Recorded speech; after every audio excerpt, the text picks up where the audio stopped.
I would like to ask you to explain what experiential learning really means. Those 35-40 minute periods do not allow sufficient time for any kind of experiential learning.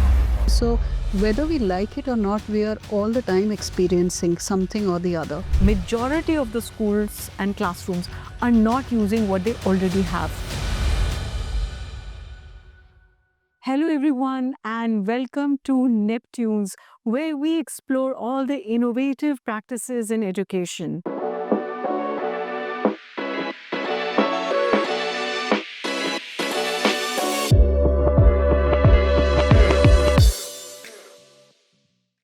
Hello everyone, welcome to Neptunes, where we are going to be exploring innovative practices in teaching and learning.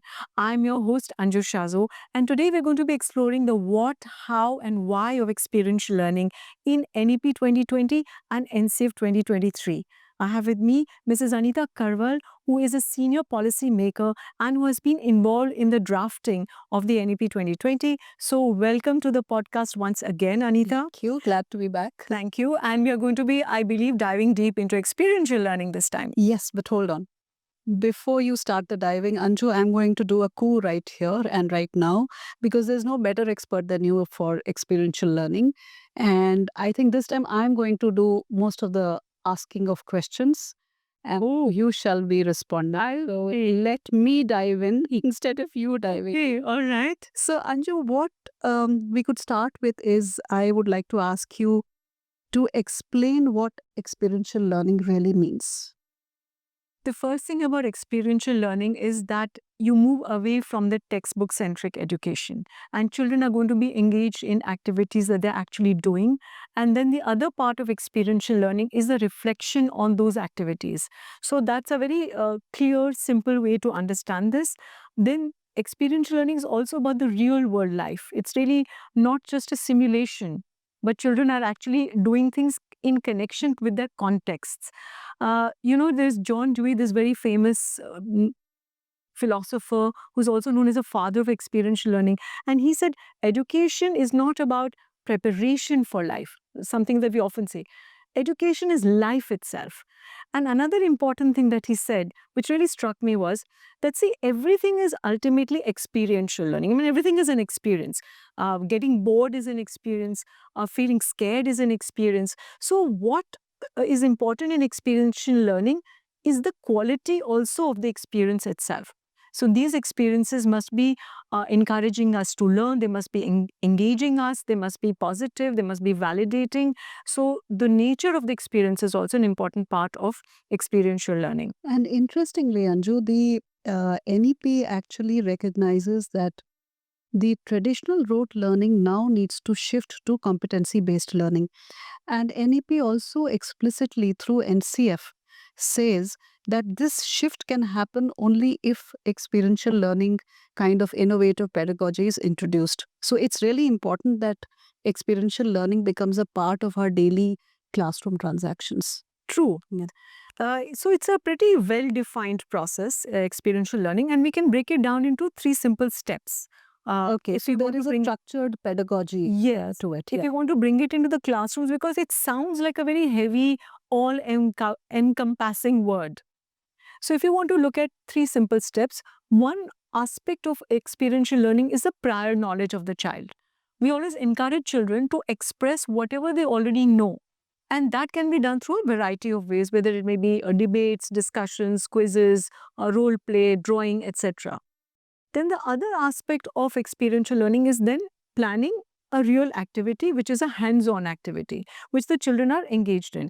So in that is how we can shift from teaching to learning, because children are learning when they are doing something together or individually. So that is the second aspect of it. The third step, I could say, is the reflection. Once an activity is over, children have gained an experience, they probably enjoyed it, but in a sense of metacognition, they need to be able to articulate the learning. Therefore, the reflection is a very important part, whether it is simply verbal or it is written for older children. They should be able to say what have they learned. Just reflect a little bit about it. Got it. So, actually, the policy also requires the teachers to be very strategic about what kind of learning approach they are picking up for a particular classroom transaction. So, whether it is experiential learning or activity based learning or art integrated or sports integrated, actually, they all come within the umbrella of experiential and activity based learning. Yes. Now, what are the important aspects of this experiential learning approach that you would like to talk about? Yes, I think I would like to first say that lot of teachers and educators think that experiential learning is very difficult to do, that it involves a lot of resources and time, etc., which is not true at all. Actually, experiential learning is simply doing simple things which are anyway woven into your daily fabric of life, but we are simply making those connections. So, for example, we're surrounded by daily objects in our school or in our context. Just allowing children to notice those objects, what is there in my school campus, is a simple activity to do, but it is making connections related to observation, noting things down, etc. So let me give you some examples. Tiffin boxes. Children bring so many different kinds of tiffin boxes. I once did an activity with that, and it told us such a lot about the person who's eating, because from the 3 dabba tiffin to the plastic tiffin to just a paper bag that somebody's carrying, or it could be toys, it could be your utensils in your school cafeteria and elsewhere, it could be different kinds of furnitures, it could be any kind of object which is there in your school. So one is just beginning to note that and classify that. It can also be things like fruits and vegetables, plants, trees. So many trees. Which are the trees on my campus? How many children are actually encouraged to go and note that down? After that, we also have the idea of space. Experiential learning encourages children to go outside into space. So a simple thing that teachers can do is identify all the different spaces which are there in your school. Have you made a note of that? Where is the library? Where are the fields? Where is your garden? Which spaces do you use every day? Which spaces are not used very regularly? Just mapping that, looking at your school campus, making a map of your school campus that allows children to connect with the spaces. Actually go and walk in those spaces. They are not inhabiting our spaces very much. Children are used to only few spaces in a school, in their school life. So teachers could take a walk through of their school, rediscover the campus. The third aspect, I would say, of experiential learning, again, which is very easy, is the body and senses of the child.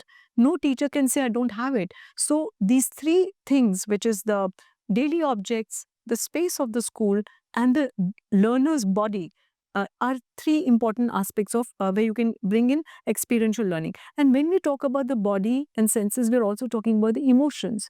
That means the pedagogy has to be multisensorial, but there's also the inner world of the child, which is one of emotions. So what are you feeling? All that we bring into the educational experience. So that's really fascinating, Anju. So, whether we like it or not, we are all the time experiencing something or the other. Yes. And our experiences are not necessarily expensive. And that is what education is trying to say, that whatever you're experiencing, get aware of it, observe it, and learn from it. And perhaps that's the path to experiential learning. So, my appetite is really whetted, Anju. So, give me some more. Tell me some more about experiential learning. Experiential learning, I would say, also means the ability to make mistakes and to learn from them. There is no judgment in it. Life throws experiences at us. We're always learning from that. If you bring a judgment in at a young age, in real life also children are going to carry that. They're not going to be learning from the experience. They're going to think, oh, I failed, I succeeded. I failed or I succeeded. That's not how it works. We are learning from an experience. If I go close to the fire, it's hot, it's going to burn me. I've learned from that. So the fact that in experiential learning classes, we are making a non-judgmental space is very important. So that is, I think, the first thing I would say. It is a healthy ecosystem. It doesn't cost anything. Yeah. So instead of saying right or wrong, good or bad, just allow children to express. Every experience is a learning point. The second thing would be then reflecting. Allow children to express what have they learned out of that experience. So that's a very crucial component, and that allows children also to make links between disciplines. If you learn this, where all do you think this is applicable? Can we use it in another domain? So children are very good at doing that, but we must encourage them to use reflection as a tool as part of the learning cycle. There are many other tools for reflection that we can use. For example, concept maps or journaling, just simple thing like creating a journal and writing your daily processes of what were your challenges, what did you enjoy doing, what was difficult, how do you think you can improve upon this? Of course, at an older age. For younger children, they can journal just emotions, just drawing certain things, writing certain words. And in this, I would say also the assessment then also necessarily goes hand in hand with experiential learning, where it has to become holistic. Summative form of assessments, unit tests, exams do not allow us to encourage the child to express the range of learning that has come from an experience. Because it is just based on a textbook or it is based on a definition. Rather than that, if I allowed the child to express his or her learning and the definition is embedded in that nature, whatever the project was done or the activity was done, that's such a better way of integrating the cognitive aspects in learning. So what we spoke up till now, so these are all elements of experiential learning which actually relate to the learning process. But outside the learning process, are there any other elements which help make experiential learning pedagogy more effective? Yes, I would say the first one is really about time management. Now, those 35-40 minute periods do not allow sufficient time for any kind of experiential learning. I mean, it might be very short. You might be able to do a small activity, but when we're actually considering the reality of classrooms, with a number of children, you want children to be in subgroups, you want them to discuss, you want them to experience something. Then obviously we are going to fall short of doing because of the time constraint. So then there have to be ways out where we have to look at how can we have time blocks so that children can be engaged in those activities. The other aspect would be the allocation of resources. Now, when we say resources, it sounds like a very big word again, that, I need some external resources. I would say that resource planning can be done with just whatever you have. Just identify what do you have in your school campus and make the best use of that.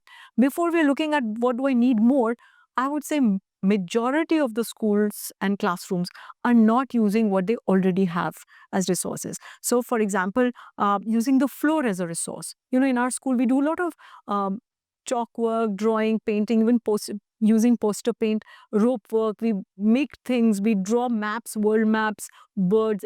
We do that on the floor. The floor is a lovely resource. Or, we make a giant board game. So then it becomes children can go hopping from one thing to another. They can go hopping from one continent to another because we'll draw the world map on the floor. Or another example would be newspapers. Newspapers are such an easy resource to use. Just paper or newspaper. Young children will be so happy to just fold the newspaper. I mean, it's a very tough activity, in terms of motor skills. Then you can identify words in it. You can identify captions, layouts. Children are able to do that. And at older age group would be able to look at the photographs and articles, compare articles, analyze articles, different nature of articles. So newspapers are just a wonderful resource, and they're in so many languages. So all your languages can be brought in through that also. And I think one more thing, yes, I would say is a flexible seating arrangement. Yes. The linear seating is again only encouraging individual work. Now, experiential learning becomes more productive when children are involved in sharing with each other a lot of things. Collaborating and cooperating. I think cooperating is such an important word. And if the seating in table or even sitting on the floor in a circle, children love it. And then they're looking at each other. They're decoding each other's body language. They're looking at each other's expressions. That is a very important communication skill for life. So experiential learning can be done in very simple ways with whatever you have, and really not great resources required for that. Yeah, and then in the process, as I have understood so far, so the teacher doesn't remain an instructor. So the role of the teacher shifts from an instructor to becoming a facilitator Right. for ensuring that the child is learning. So the teacher is literally standing on the side and becoming the cheerleader, and who's empowering the students, to learn and gently guiding them in the process. So this is exactly what the NEP and the NCF wants. Absolutely. The role of the teacher has to change. Teaching is such a didactic activity by itself. And I used to always joke that you want to kill something, make it into a subject and put it in the classroom. And learning is not. Learning is an opportunity. And Mm. even the teacher is a learner. If you Mm. consider yourself a learner as part of the group, then learning goes on for a lifetime for everybody, for every member. Plus, we're all learning at different paces. We're learning sometimes different things also. Learning is differential also for a group. Yeah. So if you have an experiential activity, some children might want to do a little more. Some children will be happy doing or are not able to do that much. It's fine. I want to just add a little anecdote here that years ago in our school, we were looking at the word for a teacher. Now, what do we use? And we didn't want to use the word teacher. So we finally came up with the word initiator. And in our school for the last 25 years, we refer to our teacher as initiators. The reason being that the teacher is somebody who initiates the group into some learning activity or mode. But the teacher is also part of it, and then the group takes over. How The interesting. biggest and most powerful form of learning is not from the teacher towards a child, it's from the children towards children. And of that, I become a part too. So tell me, Anju, um, coming to competency-based learning, so is there a link between experiential learning and the learning standards that have been, devised in the national curriculum framework? Of course, this is in fact a gift to us because we moved away from definite chapters and topics to actually learning outcomes and learning standards. Now, all that we have to do is looking at any particular activity that the teachers are doing in the school anyway. For example, they might be doing celebrating an eco-friendly day. They might be making bags, cloth bags. They might be celebrating a festival. You just pick up that activity or a sports day. They're going to go out to play sports. Learning Kho-Kho, for example. You just have to take that particular activity and look at what are the different learning standards that this can be linked to. And once you do that, you will discover that you are actually learning many different things across different subject areas. So we are not learning one thing at a time. If I'm doing Kho-Kho, I'm learning about the game. I'm learning rules, which is languages. There is a certain distance to which the children should be seated. They can be measuring that. They can be preparing that.